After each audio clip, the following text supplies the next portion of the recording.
آپ تمام حضرات سے گزارش ہے کہ ہمارے چینل کو سبسکرائب کیجئے اور ساتھ موجود بیل آئیکن کو بھی دبائیں تاکہ ہمارے آنے والی تمام ویڈیو آپ تک بر وقت پہنچتی رہیں۔ اعوذ باللہ من الشیطان الرجیم، بسم اللہ الرحمن الرحیم۔ السلام علیکم ناظرین، میں ہوں محمد ابراہیم اور آپ دیکھ رہے ہیں ہسٹوریکل ورلڈ۔ اس سے پہلے ہماری ویڈیو تھی کہ کس طریقے سے سلطان قطب الدین ایبک نے ہندوستان میں فتح پائی اور کس طریقے سے ہندوستان کی حکومت کو چلایا۔ اسی کی اگلی کڑی ہے سلطان شمس الدین التمش کے بارے میں۔ اس طرح سلطان شمس الدین التمش ہندوستان کا بادشاہ بنا۔ کہا جاتا ہے کہ قطب الدین ایبک کے انتقال کے بعد امیروں کے اتفاق رائے سے اس کا بیٹا آرام شاہ بن قطب الدین اپنے باپ کا جانشین ہوا اور اس نے عنان حکومت اپنے ہاتھ میں لی۔ آرام شاہ میں حکومت کرنے کی اہلیت بالکل نہ تھی، اس وجہ سے ایک ہی سال کے اندر تمام سلطنت انتشار کی نظر ہو گئی اور ملک میں سخت طوائف الملوکی پھیل گئی۔ لہٰذا ایک سال کی مدت سے بھی کم میں دہلی کے امیروں اور ارکان سلطنت نے سلطان التمش کو تخت نشین کیا اور التمش نے 607 ہجری مطابق 1211 عیسوی میں عنان حکومت اپنے ہاتھ میں لی اور بہت جلد قطب الدین کے امیروں اور درباریوں کو اپنے لطف و کرم سے گرویدہ بنا لیا اور یوں گزشتہ عہد کے تمام معززین التمش کے نام کا کلمہ پڑھنے لگے۔ 618 ہجری مطابق 1222 عیسوی میں چنگیز خان نے ایران، توران، خراسان، سمرقند اور بخارا ان تمام اسلامی ملکوں کو زیر و زبر اور تہ و بالا کرنا شروع کر دیا تھا۔ چنگیز خان کے قہر و غضب سے خوف زدہ ہو کر جلال الدین خوارزم شاہ اپنے ملک سے بھاگ نکلا اور لاہور کے علاقے میں آ کر پناہ گزین ہوا۔ سرحدی علاقے میں خوارزم شاہ کا موجود رہنا کسی طرح بھی مناسب نہیں تھا، اس لیے سلطان التمش نے اس کی خبر سنتے ہی اس پر حملہ کر دیا۔ خوارزم شاہ التمش کے حملے کی تاب نہ لا سکا اور سندھ اور سیوستان کے علاقے کی طرف بھاگ گیا۔ سندھ پہنچنے کے بعد خوارزم اور قباچہ میں مقابلہ ہوا اور جب خوارزم شاہ کو کہیں جائے پناہ نہ ملی تو کچھ اور مکران کے راستے ہندوستان کے حدود سے نکل گیا۔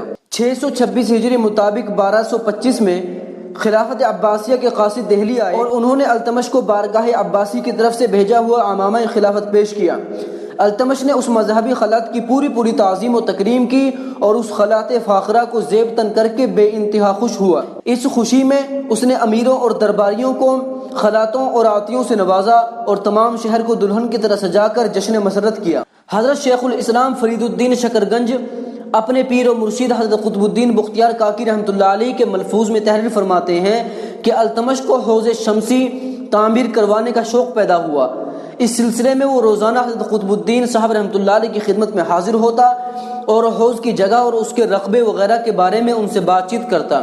اس حوض کی تعمیر کے لیے التمش کے ذہن میں جو مقام آتا وہ فوراً اسے جا کر دیکھتا اور پھر کسی وجہ سے اس مقام کا خیال ذہن سے نکال دیتا۔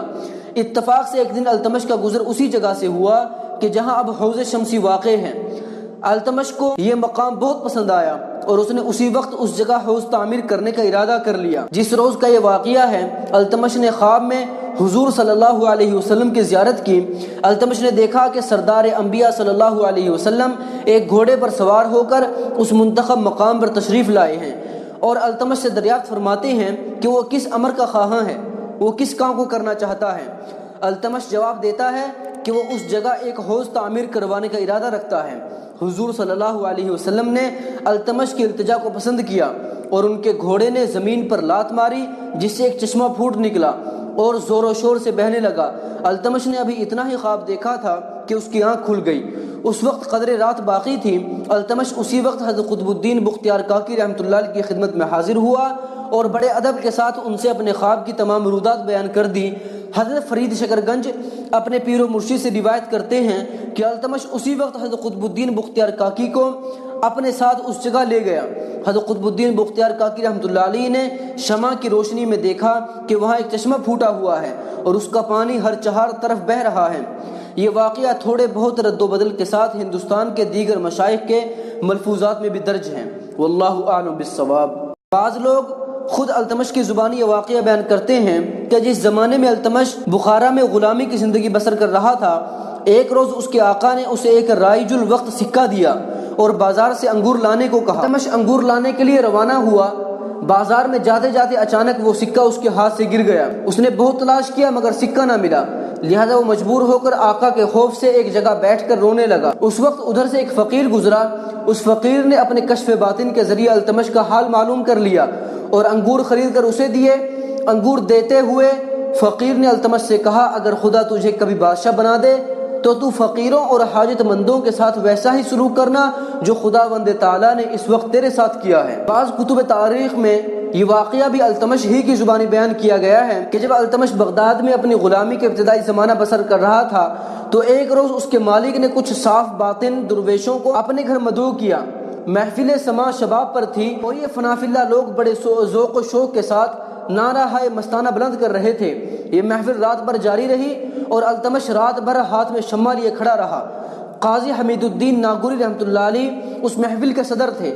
فقراء پاک طینت التمش کی اس خدمت سے بے انتہا خوش ہوئے اور اس گروہ کی کیمیا اثر نظر کے طفیل اس خوش عقیدہ غلام التمش کے دن پھر گئے۔ وہ پہلے خاک تھا، اب وہ کندن بن گیا، پہلے غلام تھا اور اب بے شمار علاقوں کا آقا بن گیا۔ جب حضرت قطب الدین بختیار کاکی رحمۃ اللہ علیہ کی وفات ہوئی تو کوہرام مچ گیا۔ جنازہ تیار ہوا، ایک بڑے میدان میں جنازہ پڑھنے کے لیے لایا گیا۔ مخلوق ملخ کی طرح جنازہ پڑھنے کے لیے نکل پڑی تھی۔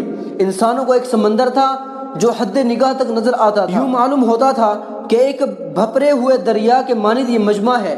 جب جنازہ پڑھانے کا وقت آیا، ایک آدمی آگے بڑھ کر کہتا ہے کہ میں وصی ہوں، مجھے حضرت نے وصیت کی تھی، میں اس مجمع تک یہ وصیت پہنچانا چاہتا ہوں۔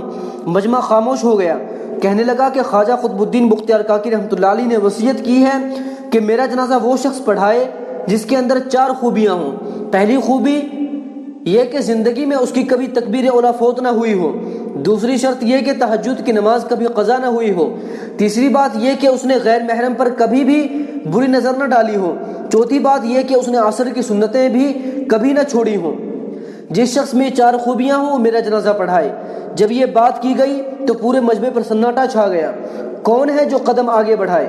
یہاں تک کہ ایک شخص روتا ہوا آگے بڑھا، حضرت قطب الدین بختیار کاکی رحمۃ اللہ علیہ کے جنازے کے قریب آیا، جنازے سے چادر ہٹائی اور یہ کہا کہ قطب الدین بختیار کاکی رحمۃ اللہ علیہ آپ تو فوت ہو گئے، مجھے رسوا کر دیا، اور مجمع کے سامنے اللہ کو حاضر ناظر جان کر قسم کھائی کہ میرے اندر یہ 4 خوبیاں موجود ہیں۔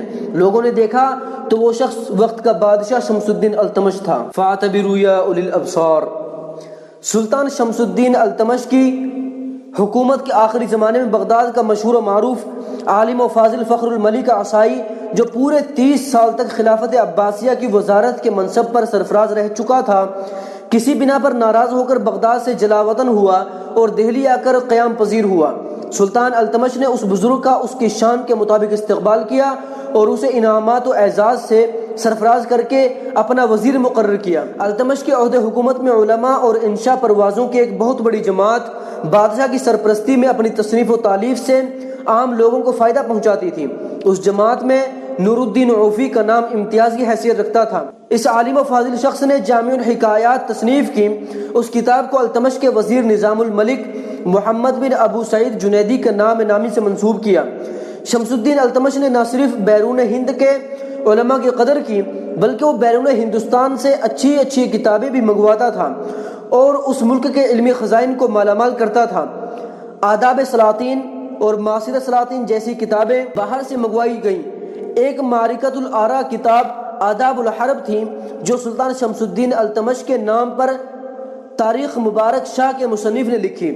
عہد شکنی کا ایک اور فاضل حوید جرجانی تھا جس نے بادشاہ وقت کے نام پر حجت الاسلام امام غزالی رحمۃ اللہ علیہ کے احیاء العلوم کا فارسی میں ترجمہ کیا اور امام رازی رحمۃ اللہ علیہ کی تالیف سر مکتوم اور فارسی ترجمہ کیا۔ رضائے دائمی ملتی رہے خلاق عالم سے کہ نصرت اور اعانت کی ہے تم نے دین احمد کی۔ اجین کے سفر کی تکان دور کرنے کے لیے کچھ روز دہلی میں آرام کیا، پھر ملتان کی طرف چل پڑا۔ یہ سفر التمش کو موافق نہ آیا اور اس کی صحت پر بہت برا اثر ہوا، وہ بیمار ہو گیا۔ بیماری نے اس حد تک طول کھینچا کہ التمش بستر مرگ پر لیٹ گیا۔